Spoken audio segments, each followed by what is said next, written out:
Hello.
Hello guys, कैसे हैं आप लोग। आप लोगों का बहुत बहुत स्वागत है अनअकैडमी के इस चैनल अभियान पर, जहां पर हम आधुनिक भारत का इतिहास पढ़ रहे हैं। और आधुनिक भारत के इतिहास में भी हम भारतीय राष्ट्रीय आंदोलन का अध्ययन कर रहे हैं। इंडियन नेशनल मूवमेंट के बारे में हम यहाँ पर दोस्तों बात कर रहे हैं। सबसे पहले मैं माफ़ी चाहूँगा कि आज सुबह क्लास नहीं हो पाई और कल भी सुबह क्लास नहीं हो पाएगी। 1 या 2 दिन हमको इसी शेड्यूल पर स्टिक करना पड़ेगा, फिर आगे जाकर के जैसे ही क्लास चेंज होगी आपको ग्रुप में बता दिया जाएगा। तो प्लीज़ दोस्तों, आप हमारा टेलीग्राम चैनल जरूर ज्वाइन करें। इस टेलीग्राम चैनल का नाम है अनअकैडमी अभियान।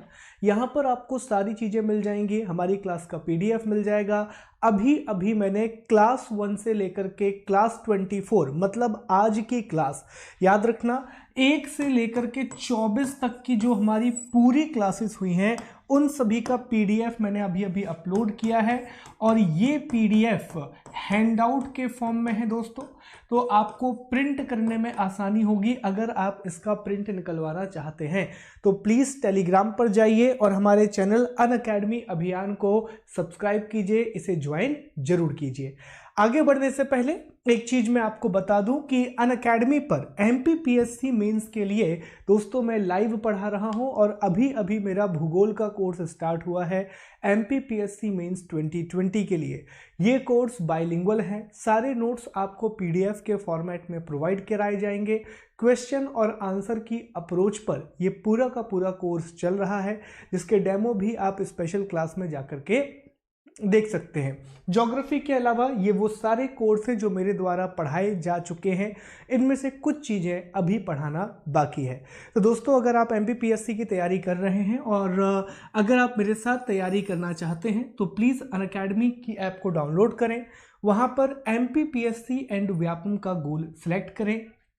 1 साल की जो फीस है वो 7,920 रुपये है, जबकि 2 साल की जो फीस है वो 11,520 रुपये है। लेकिन याद रखना, ये आपको दोस्तों मेरा रेफरल कोड SG लाइव इस्तेमाल करने के बाद मिलेगी। ये मेरा रेफरल कोड है और जैसे ही आप इस कोड का इस्तेमाल करेंगे आपको 10% का डिस्काउंट मिलेगा, आपको 10% का डिस्काउंट मिलेगा। तो यहाँ पर जाइए और अप्लाई में SG लाइव लिखिए ताकि आपको 10% का डिस्काउंट मिले। आप अनअकैडमी का कोई भी कोर्स खरीदें, प्लीज़ मेरा कोड इस्तेमाल करें SG लाइव, ताकि आपको 10% का डिस्काउंट मिल सके, 10% का डिस्काउंट मिल सके। चलिए आगे चलते हैं और टॉपिक को शुरू करते हैं। ओके, तो दोस्तों आपको पता होगा कि हम अध्याय 12 पढ़ रहे थे, हम चैप्टर 12 पढ़ रहे थे। आज इसकी सेकंड लास्ट क्लास है, कल इसकी आखिरी क्लास होगी, जिसमें हम रॉलेट एक्ट से लेकर के गांधी जी के द्वारा प्रस्तुत 11 मांगों को डिस्कस करना है। रॉलेट एक्ट से लेकर के गांधीज 11 डिमांड तक हमें बात करनी है। देखिए, रॉलेट एक्ट की बात हम कर चुके हैं, जलियांवाला बाग को डिस्कस कर लिया है, खिलाफत मूवमेंट को डिस्कस कर लिया है और कल हमने असहयोग आंदोलन नॉन कॉपरेशन मूवमेंट को डिस्कस कर लिया है।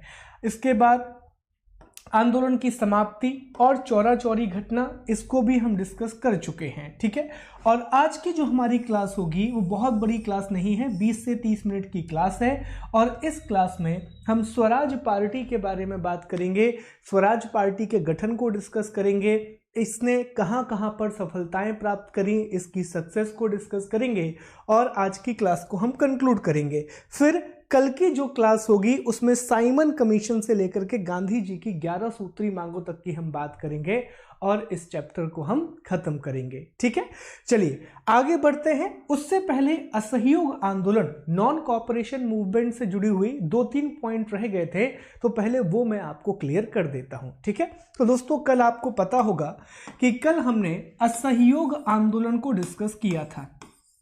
कल हमने नॉन कॉपरेशन मूवमेंट के बारे में बात की थी, असहयोग आंदोलन को डिस्कस किया था। हमने ये देखा था कि ये महात्मा गांधी के द्वारा चलाया गया प्रथम राष्ट्रीय आंदोलन था। It was the first national movement by Gandhi, सबसे बड़ी चीज। ठीक है, दूसरा हमने ये डिस्कस किया था कि ये 1920, अगर स्पेसिफिक डेट की बात करें तो 1 अगस्त 1920 को ये आंदोलन शुरू हुआ था। 1 अगस्त 1920 को ये मूवमेंट शुरू हुआ था और फरवरी 1922 तक ये आंदोलन चलता है दोस्तों। और फरवरी में आप जानते हैं कि 5 फरवरी 1922 को यूपी में एक जगह है चौरा चौरी, वहां पर एक हिंसक घटना हो जाती है, वहां पर एक वायलेंट एक्शन हो जाता है, जिसकी वजह से महात्मा गांधी जो कि उस समय बरदौली में थे, उन्होंने इस आंदोलन को स्थगित कर दिया, उन्होंने इस आंदोलन को पोस्टपोन कर दिया। शब्द पर ध्यान दीजिएगा, मैंने यहां पर यह नहीं किया कि आंदोलन को समाप्त किया गया, मैं कह रहा हूं कि आंदोलन को स्थगित किया गया, पोस्टपोन किया गया। तो याद रखना, असहयोग आंदोलन को पोस्टपोन किया जाएगा, फिर सविनय अवज्ञा आंदोलन के द्वारा, सिविल डिसओबीडियंस मूवमेंट के द्वारा इसे रिज्यूम किया जाएगा, फिर पोस्टपोन किया जाएगा, क्विट इंडिया से इसको फिर रिज्यूम किया जाएगा। तो ये एक मूवमेंट का एक्सटेंशन है जो आपको आगे देखने के लिए मिलेगा। तो हमने ये सारी बातों को देख लिया था, इसके बीच में क्या क्या प्रमुख घटनाएं घटी थी, तिलक कोष की स्थापना की गई थी, किस प्रकार से आंदोलन आगे बढ़ा था, महात्मा गांधी ने केसर-ए-हिंद की उपाधि का त्याग किया था, वो सारी चीजें भी मीनवाइल हमने देखी थी। लेकिन एक टॉपिक कल डिस्कस करना बाकी रह गया था कि जब यूपी में जो चौरा चौरी की घटना हुई, जो चौरा चौरी की घटना हुई, तो उसके बाद महात्मा गांधी ने आंदोलन को स्थगित कर दिया। उसके बाद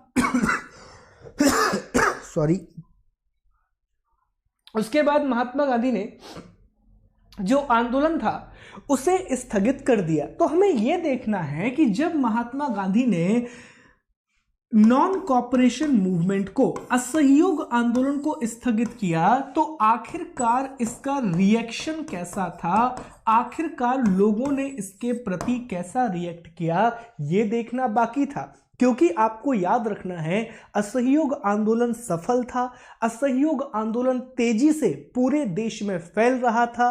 तो जैसे ही गांधी जी ने इस आंदोलन को वापस लिया, हर जगह से उनका विरोध हुआ और उनके विरोध की शुरुआत हुई दोस्तों सबसे पहले डॉक्टर मुंजे, कांग्रेस के ही एक मेंबर थे डॉक्टर मुंजे।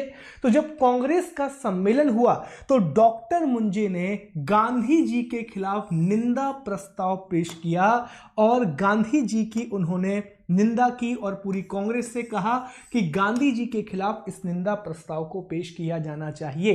प्रश्न बनता है, असहयोग आंदोलन के बाद किस व्यक्ति ने गांधी जी के खिलाफ निंदा प्रस्ताव पेश किया था? याद रखिएगा, असहयोग आंदोलन के बाद डॉक्टर मुंजे ने गांधी जी के खिलाफ निंदा प्रस्ताव प्रस्तुत किया था। तो डॉक्टर मुंजे के साथ ही गांधी जी का विरोध शुरू हो जाता है। लेकिन इसके बाद लाला लाजपत राय, बहुत बड़े नेता उस समय के, और लाला लाजपत राय ने कांग्रेस के विशेष अधिवेशन की अध्यक्षता की थी, स्पेशल सेशन की अध्यक्षता की थी, जिसमें असहयोग आंदोलन के प्रस्ताव को अस्वीकार कर दिया गया था। नॉन कॉपरेशन मूवमेंट का जो स्टार्टिंग थी या नॉन कॉपरेशन मूवमेंट के प्रपोजल को रिजेक्ट किया गया था। आई विश आपको वो चीजें याद आ रही होंगी। तो लाला लाजपत राय ने कहा कि किसी एक स्थान के पाप के कारण संपूर्ण देश को दंडित करना कहां तक न्याय संगत है? To what extent is it lawful to punish the entire country for the sin of one place? तो ये बहुत बड़ी बात कह दी लाला लाजपत राय ने कि एक चौरा चौरी में यह घटना हुई है, उस घटना की सजा आप पूरे देश को नहीं दे सकते। गांधी जी ने सिर्फ एक घटना का आधार बना करके पूरे देश में फैले इतने बड़े आंदोलन को स्थगित किया। तो ये स्टेटमेंट आ जाते हैं। कई बार क्या होता है कि ये स्टेटमेंट पूछ लिए जाते हैं कि लाला लाजपत राय ने क्या कहा था असहयोग आंदोलन के बारे में। ठीक है, यहां तक बात नहीं रुकी दोस्तों। इसके बाद नाम आया सुभाष चंद्र बोस का।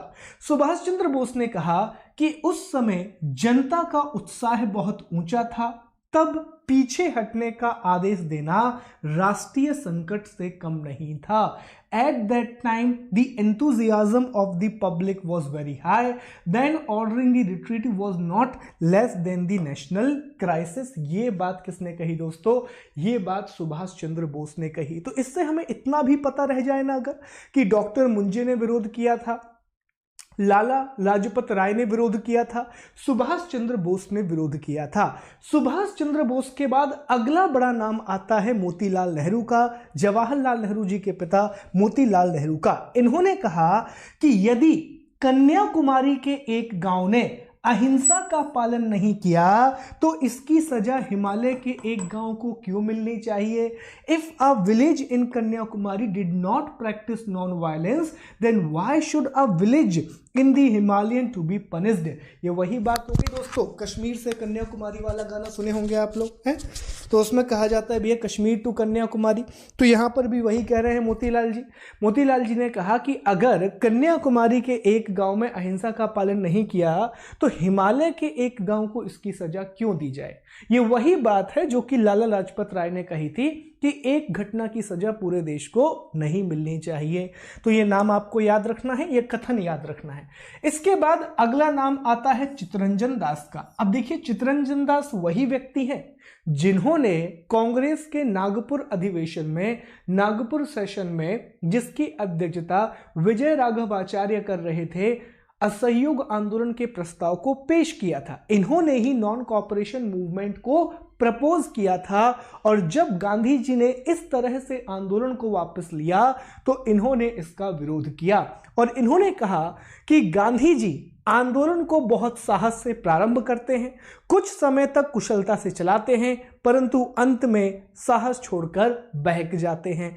Gandhi ji starts the movement with the great courage and runs effectively for some time, but at the end leaving courage and getting carried away। ये बात बड़ी इंपॉर्टेंट है आपके लिए भी, ठीक है। याद रखना, जब हम सिविल सर्विस की तैयारी शुरू करते हैं तो एंथुजियाज्म एक अलग लेवल का रहता है। 1-2 महीने ऐसी पढ़ाई होती है कि क्या कहने यार, मतलब आपको लगेगा कि बस आप टॉप करोगे। आप ये भी नहीं कहते कि आप सिलेक्शन पे जाओगे, आप सीधा ये बोलते हो कि भाई हम तो एग्जाम अब टॉप ही करने वाले हैं। पर 3 महीने, 4 महीने, 6 महीने के बाद धीरे धीरे कॉन्फिडेंस लो होता है। आप तैयारी करने जाते हो यूपीएससी की, फिर 6 महीने के बाद आप एमपीपीएससी शिफ्ट करते हो, फिर आप एमपीएसआई आते हो, फिर कांस्टेबल आते हो, और एक समय फिर आपको लगता है कि भैया ये एग्जाम हमारे बस का नहीं है, इसको छोड़ते हैं और कुछ दूसरा काम पकड़ते हैं। ये इसीलिए होता है कि आप अपनी स्ट्रेटेजी पर बिलीव नहीं करते, आपने जो कदम उठाया है उसको बैक नहीं करते। याद रखना, ये बहुत बड़ी चीज है। अगर आपने एक बार सोचा है कि आप एमपीपीएससी करोगे या एमपीएसआई करोगे या कांस्टेबल करोगे, तो दोस्त याद रखना उस एग्जाम को समय देना। 3 महीने 4 महीने बाद छोड़ करके मत चले जाना, उस एग्जाम को पूरा समय दो जितनी उसकी रिक्वायरमेंट है। पहले एक बार ट्राई तो कर लो पूरा, उसके बाद नहीं निकलेगा तो देखेंगे ना यार। तो इन्होंने भी वही बात कही, चित्तरंजन दास ने गांधी जी के बारे में यही कहा कि आंदोलन शुरू बड़े अच्छे से किया था लेकिन उसे खत्म नहीं कर पाए, तो इन्होंने भी आंदोलन का विरोध किया। चित्तरंजन दास के बाद आखिरी बड़ा नाम आता है। मैं बड़ा नाम इसलिए कह रहा हूं क्योंकि जवाहरलाल नेहरू महात्मा गांधी के बहुत करीबी माने जाते हैं। जवाहरलाल नेहरू ने कहा, हम सबको बड़ा दुख हुआ जब हमने सुना कि हमारी लड़ाई उस समय बंद कर दी गई जब हम सफलता की ओर बढ़ रहे थे। तो ध्यान से देखिए इन 6 के 6 लोगों को और 6 लोगों के स्टेटमेंट को, ये वो लोग हैं जिन्होंने गांधी जी की उस कार्यवाही का विरोध किया था, ठीक है। अच्छा, ये सारी नेगेटिव बातें आपको यहां पर दिखाई दे रही है, लेकिन इसका पॉजिटिव भी आपको एक देखना चाहिए। पॉजिटिव इसका साइड ये है दोस्तों कि इससे ये पता पड़ता है कि गांधी जी कितने अनुशासित थे, गांधी जी का डिसिप्लिन कितना हाई था। मतलब आप सोचिए, इतना प्रेशर, 2 मिनट सोच करके देखिए कि उस समय इतना प्रेशर, पूरे देश के बड़े बड़े नेता गांधी जी की आलोचना कर रहे हैं, लेकिन उन्होंने कभी ये नहीं कहा कि मुझे इस बात का पछतावा है या रिग्रेट है।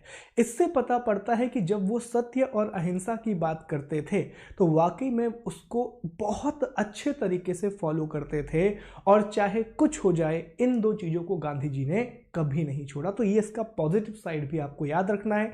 कई बार जब हम मेंस एग्जामिनेशन में लिखते हैं तो ये दोनों चीज़ों को बैलेंस करके हमें चलना चाहिए। ओके, चलिए, तो ये गांधी जी का विरोध हुआ था असहयोग आंदोलन के बाद। ये गांधी जी का अपोजिशन था नॉन कॉपरेशन मूवमेंट के बाद। ठीक है सर, आंदोलन खत्म हो गया, आंदोलन सफल भी नहीं हुआ, लेकिन क्या आंदोलन की कुछ भी अचीवमेंट नहीं थी? क्या आंदोलन की कुछ भी उपलब्धियां नहीं थी? नहीं दोस्त, आंदोलन असफल जरूर हुआ लेकिन उसकी बहुत सारी अचीवमेंट भी हुई। जैसे राष्ट्रीय आंदोलन का क्षेत्रीय और वर्गीय विस्तार हुआ, regional and class expansion of national movement, मतलब पूरे देश में एक राष्ट्रीय आंदोलन चलाया गया है, जनता का जुड़ाव हुआ है। दूसरा, असहयोग आंदोलन से एक संघर्ष की शुरुआत हुई, देश का प्रत्येक नागरिक इसमें भाग ले रहा था, हिंदू मुस्लिम एकता को बढ़ावा मिला, मुट्ठी भर लोगों के संगठन के आरोप से कांग्रेस की मुक्ति हुई, liberation of Congress from the change organisation of handful people. इसका मतलब यह था कि इस आंदोलन से पहले तक कांग्रेस के बारे में कहा जाता था कि यार ये कुछ लोगों का संगठन है, इसमें बहुत सारे लोग शामिल नहीं हैं, इसमें कुछ मुट्ठी भर लोग हैं। लेकिन गांधी जी ने जब ये आंदोलन चलाया तो पूरे देश भर के लोगों ने इसमें पार्टिसिपेट किया और ये साबित कर दिया गया कि कांग्रेस मुट्ठी भर लोगों का संगठन नहीं बल्कि पूरे देश का एक संगठन है। फिर जनता के दमन और संघर्ष का प्रदर्शन हुआ और विदेशी शासन के भय से राष्ट्रीय जनता को आसानी हुई। तो ये सारी चीजें आपको याद रखना है, ये पूरी उपलब्धियां रहेंगी, ये पूरे अचीवमेंट रहेंगे नॉन कॉपरेशन मूवमेंट या असहयोग आंदोलन के। ठीक है, चलिए तो अब हम नए टॉपिक की बात करते हैं और आज के हमारे प्रमुख टॉपिक पर आते हैं दोस्तों, और ये टॉपिक है स्वराज पार्टी। तो अब हमें स्वराज पार्टी की बात करनी है, जिसकी स्थापना मार्च 1923 में इलाहाबाद में मोतीलाल नेहरू और चित्तरंजन दास के द्वारा की गई थी। चित्तरंजन दास इसके अध्यक्ष थे और मोतीलाल नेहरू इसके महासचिव थे। स्वराज पार्टी का उद्देश्य जो था चुनावों के माध्यम से काउंसलिंग में प्रवेश करना और उन्हें काम न करने देना, ये इसका प्रमुख उद्देश्य था दोस्तों। और इसके सदस्य श्रीनिवास आयंगर थे, जो कि मद्रास प्रांत स्वराज पार्टी के संस्थापक थे। एनसी केलकर इसके सदस्य थे और विट्ठल भाई पटेल इसके सदस्य थे। तो पहले नंबर तो आगे बढ़ने से पहले ये सामान्य जानकारी आपको पता होनी चाहिए कि आखिर स्वराज पार्टी क्या है। अभी मैं आपको पूरी कहानी सुनाऊंगा, एक एक चीज डिस्कस करेंगे कि स्वराज पार्टी क्यों बनी, कांग्रेस में कैसे दो अलग अलग ग्रुप आए। पर ये 3-4 बातें याद रखना। स्वराज पार्टी का एस्टेब्लिशमेंट मार्च 1923 इलाहाबाद में हुआ था। इसके फाउंडर चित्तरंजन दास और मोतीलाल नेहरू थे। मेंबर में श्रीनिवास आयंगर, एनसी केलकर और विट्ठल भाई पटेल प्रमुख थे। और इसका उद्देश्य था चुनावों में भाग लेना और अंग्रेजी शासन को अंदर से ठीक करना या उसमें अंदर से सुधार करना। ये आम आदमी पार्टी जैसी बात आपको दिखाई दे रही होगी कि आम आदमी पार्टी ने भी यही कहा था कि हम आम आदमी पार्टी इसलिए बना रहे हैं ताकि हम अंदर जाकर के बेहतर काम कर सकें, गवर्नमेंट बना करके हम रिफॉर्म कर सकें। चलो, तो अब हम इसके बैकग्राउंड को और इसकी पूरी की पूरी कहानी को समझते हैं कि आखिरकार स्वराज पार्टी पिक्चर में आई कैसे, आखिरकार स्वराज पार्टी का गठन हुआ क्यों। चलिए बात समझिएगा, ध्यान दीजिएगा। ठीक है, तो दोस्तों क्या हुआ था कि 1919 में 1919 में भारत शासन अधिनियम आया था, गवर्नमेंट ऑफ इंडिया एक्ट आया था। और आप सभी लोगों को पता है कि 1919 के इस अधिनियम को मोंटेग्यू चेम्सफोर्ड रिफॉर्म भी कहा जाता है, मोंटेग्यू चेम्सफोर्ड सुधार अधिनियम भी कहा जाता है। इस अधिनियम के हिसाब से केंद्रीय और प्रांतीय विधानमंडलों के लिए चुनाव का प्रावधान किया गया था। कि क्या किया जाएगा दोस्तों, जो आपके सेंट्रल और स्टेट लेजिस्लेशन है, सेंट्रल और स्टेट लेजिस्लेशन के लिए इलेक्शन का प्रोविजन किया गया, इनके लिए चुनाव का प्रावधान किया गया। लेकिन हुआ ये, एक एक चीज को कनेक्ट करिएगा कि 1919 का जो मोंटेग्यू चेम्सफोर्ड रिफॉर्म है वो ये कह रहा है कि हम सेंट्रल और स्टेट लेजिस्लेशन के लिए इलेक्शन करवाएंगे, हम उसके लिए चुनाव करवाएंगे। ठीक है, लेकिन इसी समय आपको पता है कि 1920 में ही मोहनदास करमचंद गांधी ने, महात्मा गांधी ने नॉन कॉपरेशन मूवमेंट को स्टार्ट कर दिया। और जैसे ही नॉन कॉपरेशन मूवमेंट शुरू हुआ, इंडियन नेशनल कांग्रेस ने यह डिसाइड किया कि वो किसी भी प्रकार के इलेक्शन में पार्टिसिपेट नहीं करेगी, वो किसी भी प्रकार के चुनाव में पार्टिसिपेट नहीं करेगी। बड़ी सिंपल सी बात है, तभी तो असहयोग आंदोलन का अर्थ पूरा होगा, तभी तो नॉन कॉपरेशन का मतलब पूरा होगा।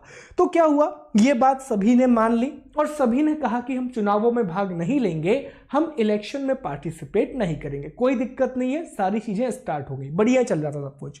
लेकिन हुआ ये दोस्तों कि जैसे ही 1922 में महात्मा गांधी ने नॉन कॉपरेशन मूवमेंट को वापस ले लिया या असहयोग आंदोलन को वापस ले लिया, तो जैसे ही इस आंदोलन को वापस लिया तो जो कांग्रेस के सदस्य थे, तो कांग्रेस में दो गुटों का निर्माण हो गया।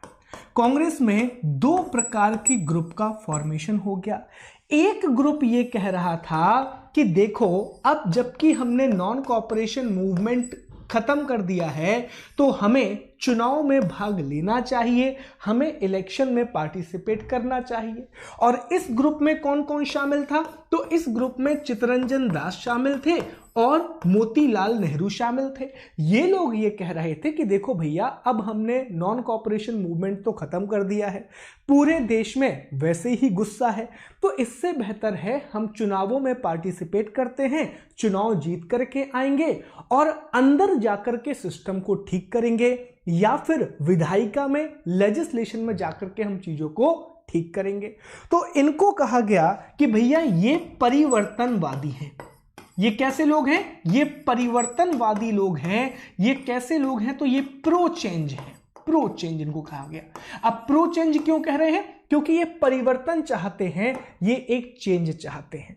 वहीं एक दूसरा ग्रुप कांग्रेस में था और इस ग्रुप का कहना यह था कि देखो, हमें इलेक्शन में पार्टिसिपेट नहीं करना चाहिए, हमें चुनावों में भाग नहीं लेना चाहिए। और इसमें शामिल थे डॉक्टर राजेंद्र प्रसाद, और राजेंद्र प्रसाद के साथ शामिल थे सी राजगोपालाचारी। ठीक है, तो राजेंद्र प्रसाद और सी राजगोपालाचारी और इनके समर्थक ने यह कहा कि हमें चुनावों में भाग नहीं लेना चाहिए, हमें इलेक्शन में पार्टिसिपेट नहीं करना चाहिए। ठीक है, तो इनको क्या कहा गया? इनको कहा गया आप परिवर्तनवादी। इनको कहा गया कि भैया ये तो नो चेंज वाले लोग हैं, इन्हें किसी भी प्रकार का परिवर्तन नहीं चाहिए। यहां तक बात समझ में आई आपको कि कैसे ये चीजें आगे बढ़ रही हैं। अब देखो, कांग्रेस में दो ग्रुप बन गए हैं।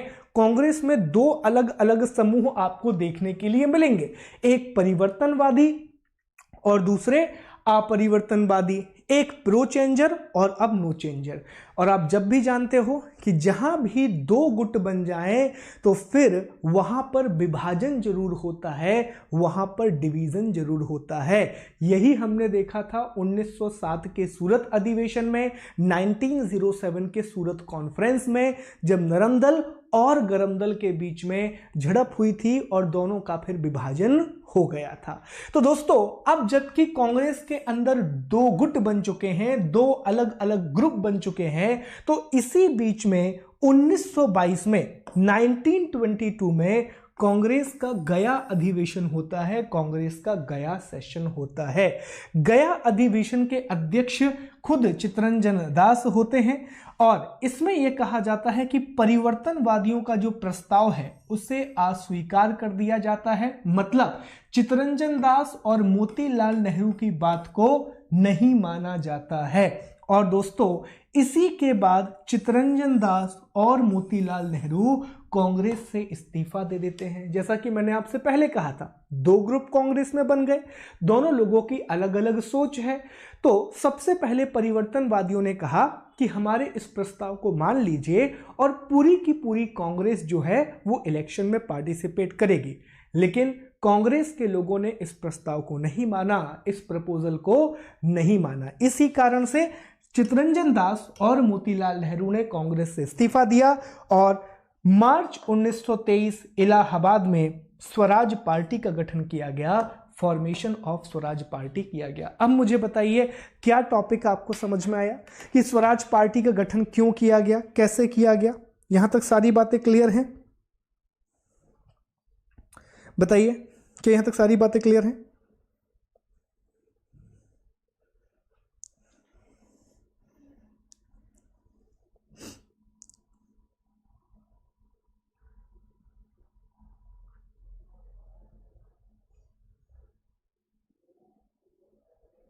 ओके, चलिए तो आगे बढ़ते हैं और अगले टॉपिक को शुरू करते हैं। ठीक, ओके चलो भैया, तो अपन ने देख लिया एक प्रकार से कांग्रेस का दूसरा विभाजन हो गया, कांग्रेस के अंदर ही डिवीजन हो गया। तो ठीक है साहब, मार्च 1923 में इलाहाबाद में स्वराज पार्टी की स्थापना कर दी जाती है। इसके अध्यक्ष बनते हैं चित्तरंजन दास और इसके सचिव या महासचिव आप बनते हैं मोतीलाल नेहरू। ठीक है, आगे बढ़ते हैं और देखते हैं कि आखिरकार क्या हुआ। तो देखिए, हुआ ये कि जैसे ही गया अधिवेशन के बाद इंडियन नेशनल कांग्रेस दो भागों में विभाजित हो गई। एक तरफ तो इंडियन नेशनल कांग्रेस रही, लेकिन दूसरी तरफ एक स्वराज पार्टी का गठन कर लिया गया। लेकिन महात्मा गांधी और कांग्रेस के दूसरे लोग जानते थे कि अगर इस समय कांग्रेस में दरार पड़ती है तो ये पूरे के पूरे राष्ट्रीय आंदोलन के लिए अच्छा नहीं होगा, ये पूरे के पूरे नेशनल मूवमेंट के लिए अच्छा नहीं होगा।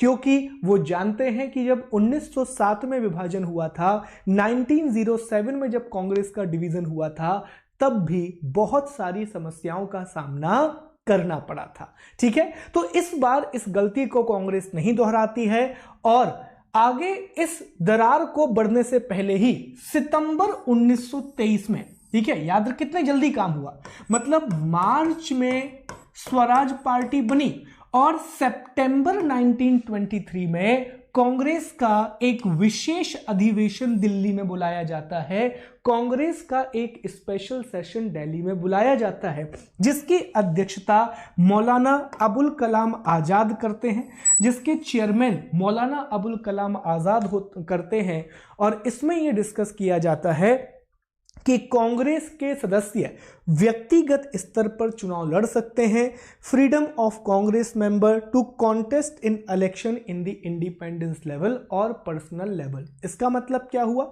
कि जैसे मान लीजिए मैं कांग्रेस का सदस्य हूं, तो मैं कांग्रेस के नाम से चुनाव नहीं लड़ सकता, लेकिन मैं इंडिपेंडेंट होकर के स्वतंत्र रूप से चुनाव में लड़ सकता हूं। तो इसी के द्वारा स्वराज पार्टी और कांग्रेस के बीच में एक समझौता करने की कोशिश की गई, ताकि ये दरार बड़ी ना हो जाए और कांग्रेस का अस्तित्व ही खतरे में ना पड़ जाए। तो एक बार मैं रिमाइंड करा दूं सारी चीजें आपको, ठीक है। तो रिमाइंड ऐसे करना है कि 1919 में, ठीक है, 1919 में गवर्नमेंट ऑफ इंडिया एक्ट आया। इसमें इलेक्शन कराने की बात कही गई कि हम भारत में चुनाव कराएंगे, लेकिन 1920 में नॉन कॉपरेशन मूवमेंट शुरू हो गया और इंडियन नेशनल कांग्रेस ने इलेक्शन का बॉयकॉट कर दिया। 1922 में नॉन कॉपरेशन मूवमेंट असहयोग आंदोलन को खत्म कर दिया गया और कांग्रेस के बीच में गया अधिवेशन में कांग्रेस का विभाजन हो गया। एक इंडियन नेशनल कांग्रेस जिसने कहा कि वह इलेक्शन में पार्टिसिपेट नहीं करेगी और दूसरी तरफ से स्वराज पार्टी जिसने कहा कि वह इलेक्शन में पार्टिसिपेट करेगी।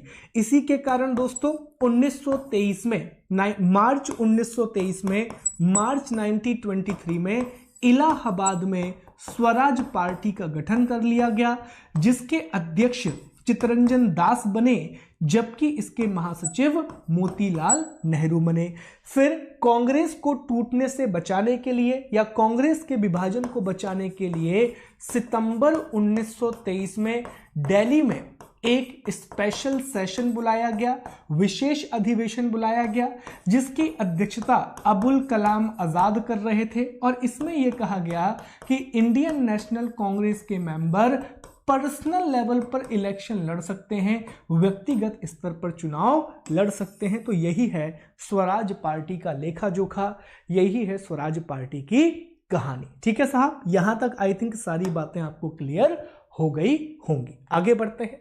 अब हमें यह देखना है कि स्वराज पार्टी तो बन गई सर, स्वराज पार्टी का गठन तो हो गया, लेकिन सर यह बताइए जब स्वराज पार्टी ने चुनावों में भाग लिया तो क्या इसको सफलता मिली, क्या इसको सक्सेस मिला? तो बिल्कुल दोस्तों, स्वराज पार्टी को चुनावों में बहुत ज्यादा सफलता मिली। एग्जाम्पल के लिए आप समझिए कि 1923 में जो चुनाव हुआ केंद्रीय विधानमंडल का सेंट्रल लेजिस्लेटिव के लिए, उसमें 42 सीटें स्वराज पार्टी ने जीती, 42 सीट पे स्वराज पार्टी की जीत हुई। वहीं स्टेट या प्रोविंस लेजिस्लेशन में मध्य प्रांत, सेंट्रल प्रोविंस में स्पष्ट बहुमत मिला, क्लियर मेजॉरिटी मिली। बंगाल में सबसे बड़ी पार्टी बनती है, बंगाल में लार्जेस्ट पार्टी बनती है, और संयुक्त प्रांत और असम में ये दूसरी बड़ी पार्टी बनती है। तो प्रांतों में भी इसे सफलता मिली है, प्रोविंस के लेवल पर भी स्वराज पार्टी को सक्सेस मिली। तो आप इसको ऐसे याद रखिए, केंद्रीय विधानमंडल का मतलब हो गया लोकसभा इलेक्शन, लोकसभा के चुनाव, और प्रांतीय विधानमंडल का मतलब यहां पर हो गया स्टेट असेंबली के इलेक्शन, विधानसभा के चुनाव। मतलब इसको मान लो दोस्त प्रधानमंत्री का चुनाव, तो प्रधानमंत्री के चुनाव में इनको 42 सीट मिल गई। और जो अलग अलग राज्यों में चुनाव हुए तो मध्य प्रांत, सेंट्रल प्रोविंस में इनको स्पष्ट बहुमत मिल गया, क्लियर मेजॉरिटी मिल गई। बंगाल में लार्जेस्ट पार्टी बने और संयुक्त प्रांत और असम में ये सेकंड लार्जेस्ट पार्टी बने। तो ये इनकी चुनावों में सफलता थी। इसके अलावा इनकी और भी सफलताएं रही, जैसे इन्होंने क्या किया, जैसे ही ये सेंट्रल लेजिस्लेटिव में पहुंच गए, मतलब एग्जाम्पल कुछ ऐसा मान लो कि जैसे ही ये लोकसभा में पहुंच गए तो वहां इन्होंने अवरोध डालना शुरू किया। इन्होंने क्या कहा था कि हम चुनावों में भाग क्यों ले रहे हैं, ताकि हम अंदर से सुधार कर सकें और अंग्रेजों की सोच को बाहर ला सकें। तो जब ये सेंट्रल लेजिस्लेशन में गए तो इन्होंने अलग अलग बिल को पेश किया, अंग्रेजों का इन्होंने विरोध किया कि आप ऐसी नीति लेकर के क्यों नहीं आ रहे हैं, ऐसा काम कीजिए। तो इन्होंने इन सारी बातों को लेकर के वहां पे काम किया। हालांकि उतनी सफलता नहीं मिली, लेकिन इससे पूरे के पूरे भारत में यह पता पड़ा कि कैसे अंग्रेजों ने चुनाव का सिर्फ दिखावा किया है, वास्तविक तौर पे कोई भी शक्तियां इन्होंने नहीं सौंपी हैं। इसके बाद दोस्तों इन्हीं ने गोलमेज सम्मेलन का सुझाव दिया था। जो स्वराज पार्टी है, स्वराज पार्टी ने यह कहा कि देखिए साहब, जो अंग्रेजी शासन है, जो ब्रिटिश हुकूमत है, जो लंदन में बैठ कर के काम करती है, उसे भारतीयों के साथ, इंडियन के साथ मिलकर के बात करनी चाहिए। तो इस बात को अंग्रेजों ने माना और अंग्रेजों ने सबसे पहले क्या किया, एक मूडी मैन कमीशन का फॉर्मेशन किया, एक मूडी मैन आयोग बनाया और मूडी मैन आयोग से पूछा कि कुछ ऐसा बताओ भैया कि अंग्रेजी और भारतीय लोग बात कर सकें, ब्रिटिशर्स और इंडियन बात कर सके। तो इसी मूडी मैन कमीशन ने गोलमेज सम्मेलन या राउंड टेबल कॉन्फ्रेंस की बात कही थी। और अभी हम परसों की क्लास में डिस्कस करेंगे कि 3 गोलमेज सम्मेलन बुलाए जाएंगे, 1930, 1931 और 1932। हालांकि इन तीनों ही गोलमेज सम्मेलन में बात होगी साइमन कमीशन की रिपोर्ट की। ठीक है, तीनों ही गोलमेज सम्मेलन में साइमन कमीशन को डिस्कस किया जाएगा कि साइमन कमीशन ने जो रिपोर्ट बनाई है उसको कहां तक माना जाए, पर यहां से उसके बीज बो दिए गए हैं। उसके अलावा क्या हुआ दोस्तों, ये तो लोकसभा के चुनाव मतलब कि सेंट्रल लेजिस्लेटिव के चुनाव हो गए, ये प्रांतीय विधानसभा मतलब स्टेट असेंबली के चुनाव हो गए। उसके अलावा नगर पालिका और स्थानीय चुनावों में भी इन्होंने पार्टिसिपेट किया, लोकल इलेक्शन में भी इन्होंने पार्टिसिपेट किया और वहां भी इनको सफलता मिली। जैसे कि दोस्तों कोलकाता में चितरंजन दास मेयर बने, जबकि सुभाष चंद्र बोस वहां के मुख्य अधिकारी चुने गए। अहमदाबाद में विट्ठल भाई पटेल मेयर बने, पटना में राजेंद्र प्रसाद अध्यक्ष चुने गए और इलाहाबाद में जवाहरलाल नेहरू नगर पालिका के अध्यक्ष चुने गए। तो देखिए बड़े बड़े नाम आपको देखने के लिए मिलेंगे। जवाहरलाल नेहरू जो आगे जाकर के प्रधानमंत्री बनते हैं, वो एक समय इलाहाबाद नगर पालिका के अध्यक्ष थे, पटना में डॉक्टर राजेंद्र प्रसाद अध्यक्ष थे और अहमदाबाद में विट्ठल भाई पटेल अध्यक्ष हुआ करते थे और कलकत्ता में चितरंजन दास। तो ये देखिए सक्सेस बहुत मिली है। ओके, इसके बाद आगे देखें तो विट्ठल भाई पटेल को केंद्रीय विधानमंडल का अध्यक्ष भी बनाया गया, सेंट्रल लेजिस्लेशन का स्पीकर बनाया गया। ऐसे याद करो, देखो यहां पे कंफ्यूज नहीं होना है आपको, इसको ऐसे याद कर लो कि जैसे आज लोकसभा का अध्यक्ष होता है, जैसे आज लोकसभा का स्पीकर होता है, तो वैसे ही विट्ठल भाई पटेल को उस समय सेंट्रल लेजिस्लेशन या अपनी भाषा में लोकसभा का अध्यक्ष भी बना दिया गया। तो ये बहुत बड़ी बात है। ठीक है, और आखिरी में दोस्तों आपको याद रखना है कि एक पब्लिक सेफ्टी बिल आया था, उसको इन्होंने पास नहीं होने दिया था। तो ये स्वराज पार्टी की सफलता है, it is the success of Swaraj party. तो बड़े स्तर पर इनको सफलता मिली है, बड़े स्तर पर इनको सक्सेस मिली है। ठीक है, आगे चलते हैं और आखिरी में एक छोटा सा पॉइंट और है गांधी दास पैक्ट के बारे में। नवंबर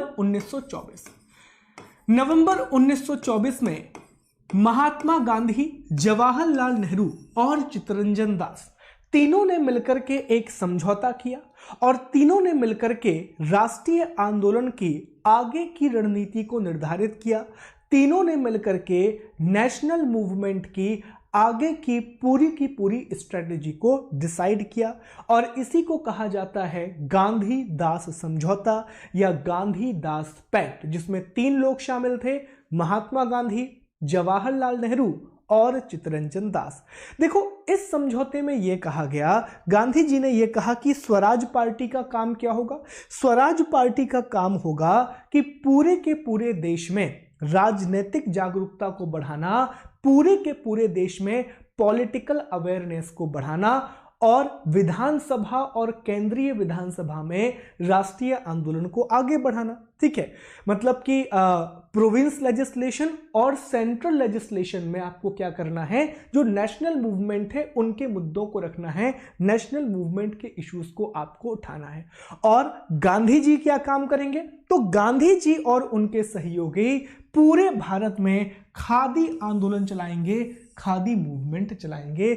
यही था दोस्तों गांधी दास पैक्ट, जो कि बाद में बेलगाम अधिवेशन, जिसको गांधी जी ने ही अध्यक्षता किया था, उसमें इसको स्वीकार भी कर लिया गया। तो ये गांधी दास पैक्ट के नाम से जाना जाता है। सीधा सिंपल सवाल बनेगा, गांधी दास पैक्ट कब हुआ? नवंबर 1924 में। बेलगांव सम्मेलन में किस समझौते को मंजूरी दी गई? याद रखिएगा, गांधी दास पैक्ट को मंजूरी दी गई थी, गांधी और दास के समझौते को मंजूरी दी गई थी। लेकिन दोस्तों आगे जाकर के स्वराज पार्टी के लिए राह आसान नहीं रही और चित्तरंजन दास का निधन हो गया, साइमन कमीशन भारत आ गया, सविनय अवज्ञा आंदोलन शुरू हो गया, जिस कारण से स्वराज पार्टी अंततः असफल हो गई। लेकिन ये सारी बातें आपको याद रखना है कि किस तरह 1923 में स्वराज पार्टी का गठन हुआ और अपने गठन के 1 या 2 सालों के अंदर ही स्वराज पार्टी ने बहुत बड़ी सफलता अर्जित कर ली, एक बहुत बड़ी सक्सेस उन्होंने प्राप्त कर ली। इसका पीडीएफ मैंने शुभम गुप्ता पीडीएफ वाले टेलीग्राम चैनल पर डाल दिया है। टेलीग्राम पर सर्च कीजिए @शुभम गुप्ता पीडीएफ, वहां पर आपको इसका पीडीएफ मिल जाएगा। दोस्तों क्लास खत्म करने से पहले एक बार मैं जरूर बता दूं, ये हमारा एक और टेलीग्राम चैनल है अभियान, इसको भी आप ज्वाइन कर सकते हैं। यहां पर भी आपको पीडीएफ मिल जाएगा। और अनअकैडमी का कोई भी सब्सक्रिप्शन लेने के लिए प्लीज आप मेरा कोड इस्तेमाल करें SG Live। कल आपसे फिर मुलाकात होगी। एक अच्छी खबर मैं आपको सुना दूं कि मैं आपके लिए 2 न्यू कोर्स लेकर के आ रहा हूं, चलिए 3, लेकिन अभी 2 रहेंगे, बाद में एक और जुड़ जाएगा। ठीक है, आगे की स्ट्रेटेजी मैं आपको बता दे रहा हूं। 3 कोर्स आपके लिए आने वाले हैं और तीनों ही फ्री कोर्स होंगे। ठीक है, और पेड कोर्स कौन कौन से होंगे मैं यहाँ पर 1 मिनट आपको बता दे रहा हूँ सारी बातें, 2 मिनट ध्यान से सुन लो सारी चीजों को। ठीक है, देखो मैं आपको 2 कोर्स स्टार्ट कर रहा हूं। एक तो फ्री कोर्स मैं आपको बता दे रहा हूं जो कि YouTube पर और अनअकैडमी की एप्लीकेशन पर चलेंगे, क्योंकि मॉडर्न हिस्ट्री खत्म हो जाएगी 5-6 दिन में। और एक मैं आपको बता दे रहा हूं जो पेड कोर्स है, जो कि MPPSC के प्लेटफॉर्म पर आएंगे। देखो फ्री कोर्स में मॉडर्न हिस्ट्री के बाद मैं शुरू करने जा रहा हूं लूसेंट जीके की बुक, लूसेंट जीके। ठीक है, कोशिश यही होगी कि इन 99 आवर्स में हम खत्म कर दें, 99 घंटों में हम लूसेंट की किताब को खत्म कर दें। ठीक, इसकी क्लासेस होंगी। दूसरा एक कोर्स में आपके लिए शुरू कर रहा हूं वर्ल्ड मैपिंग। ठीक है, कौन सी मैपिंग दोस्तों? वर्ल्ड मैपिंग का कोर्स मैं आपके लिए शुरू कर रहा हूं और इसमें हम महाद्वीपों का अध्ययन करेंगे। इसमें हम कॉन्टिनेंट वाइज बात करेंगे, मतलब नॉर्थ अमेरिकी कॉन्टिनेंट की देखेंगे। नॉर्थ अमेरिकी कॉन्टिनेंट में क्या क्या है, कौन कौन से देश वहां पर हैं, कौन कौन से पर्वत वहां पर हैं, पठार वहां पर हैं, ये हम डिस्कस करेंगे। और इसके बाद जैसे ही ये मैपिंग का कोर्स खत्म होगा, मैं आपको एक तीसरा कोर्स लेकर के आऊंगा, स्पोर्ट्स। ठीक है, स्पोर्ट्स एक ऐसा टॉपिक है, ये जनरली आपको पढ़ाया नहीं जाता, तो ये टॉपिक भी मैं आपका यहीं कवर कराऊंगा। 20 घंटे की क्लास होगी मुश्किल से स्पोर्ट के लिए, लेकिन हम स्पोर्ट के स्टैटिक जीको को डिस्कस करेंगे। ये नहीं बताऊंगा करंट अफेयर्स क्या है। ठीक है, कुछ बातें तो करंट की बता सकते हैं, लेकिन यहां पर मैं स्टैटिक पोर्शन डिस्कस करूंगा कि कौन सा ग्राउंड कहां से जुड़ा हुआ है, कौन सी बातें हैं। तो ये तीनों कोर्स फ्री रहेंगे, ये YouTube पर। ये कोर्स कहां कहां चलेंगे सर? तो इसमें से कुछ कोर्स आपको YouTube पर देखने मिलेंगे, जैसे कि मैप वाला कोर्स है, तो मैप वाला पोर्शन तो ऑब्वियसली YouTube पर ही आएगा। और दूसरा आपको अनअकैडमी ऐप पर, तो अनअकैडमी ऐप पर जाओ और आप मुझे फॉलो कर लो। मेरी आईडी, मेरा नाम सर्च करना शुभम गुप्ता, या फिर डिस्क्रिप्शन बॉक्स में मिल जाएगा, तो वहां स्पेशल क्लास होगी। और उससे भी अच्छा बताओ, शुभम गुप्ता PDF वाला ग्रुप ज्वाइन कर लो, सारी इंफॉर्मेशन आपको वहां मिल जाएगी। ठीक है सर, ये हमारी फ्री क्लासेस हो गई। ओके, ये हमारी सारी की सारी फ्री क्लासेस हो गई। अब देखो ये जो पोर्शन है ना, ये आपको प्रीलिम्स में बहुत ज्यादा मदद करेगा। ये आपको प्रीलिम्स में बहुत ज़्यादा मदद करेगा। अब बात करते हैं सर पेड कोर्स। तो देखो यार, जो मेरे पेड कोर्स होते हैं वो सिर्फ और सिर्फ मेंस एग्जामिनेशन के लिए होते हैं। आप में से कई लोग कहते हैं सर आप मुख्य परीक्षा की कक्षा यहाँ क्यों नहीं लेते? यार बहुत सिंपल बात है कि मेंस एग्जामिनेशन की 1-2 कक्षाएं मैंने यहाँ पर ली हैं, पर आप लोगों का सपोर्ट बिल्कुल भी नहीं मिला। और दूसरी बात ये भी है यार कि देखिए इतनी सारी चीज़ें हम फ्री दे रहे हैं तो हमें भी रोजी चलानी है, हमें भी पेट पालना है यार, तो कुछ ना कुछ वहाँ पर अच्छी चीज़ें आपके लिए रखनी पड़ेंगी। ठीक है, तो मेंस के लिए मैं आपके लिए कुछ कोर्स लेकर के आ रहा हूँ। जैसे अभी इंडियन ज्योग्राफी का कोर्स शुरू होगा, उसके बाद इकोनॉमी का कोर्स शुरू करेंगे हम वहाँ पर, इकोनॉमी के बाद ऐसे राइटिंग का कोर्स शुरू होगा, इसके बाद केस स्टडी का कोर्स शुरू होगा, फिर हम यहाँ पर इन्वायरमेंट का कोर्स लेकर के आएंगे। तो ये वो कोर्स हैं जो पेड कोर्सेस में शुरू होने वाले हैं, पेड में स्टार्ट होने वाले, तो ये भी आप ज्वाइन कर सकते हो। पेड कोर्सेज के लिए आपको पता है दोस्तों क्या करना है, सिंपल काम करना है, अनअकैडमी पर जाइए, MPPSC और व्यापम का गोल सेलेक्ट करें और वहाँ पर आप मेरा कोड इस्तेमाल करें SG लाइव, बाकी पेमेंट आपको वहाँ पर दिख जाएगी। एक और बात मैं आपको बता दूँ, वहाँ का कंटेंट और यहाँ का कंटेंट इंटायरली डिफरेंट होता है। मैं कभी ऐसा नहीं करता, इवन आप ये मान के चलिए मैंने वहाँ पर भी पॉलिटी पढ़ाई है और यहाँ पर भी पॉलिटी पढ़ाई है, पर मैं बहुत मेहनत करता हूँ यार, दोनों जगह मैंने अलग अलग कंटेंट दिया है। मतलब वहाँ पे जो कंटेंट रहता है वो पूरा क्वेश्चन आंसर फॉर्मेट में रहता है, तो उसको भी आप ज्वाइन कर सकते हैं, इसे ज्वाइन कीजिए। और फ्री क्लासेस के बारे में भी मैंने आपको बता दिया है। आई विश ये चीज़ें आपको पसंद आएंगी। आपसे मुलाकात होगी कल वापस से, रात में 9 बजे मिलते हैं या 8:30 बजे मिलते हैं। तब तक के लिए अपना बहुत बहुत ख्याल रखिएगा। Thank you so much guys, thank you. कल की क्लास थोड़ी बड़ी हो गया क्योंकि कल हमें इस टॉपिक को ख़त्म करना है। तो थैंक यू फॉर टुडे। और प्लीज़ यार, चैनल नया है तो आपके सपोर्ट की ज़रूरत है, तो लाइक कर दो यार, शेयर कर दो और साथ ही सब्सक्राइब भी कर दो। Thank you so much, thank you.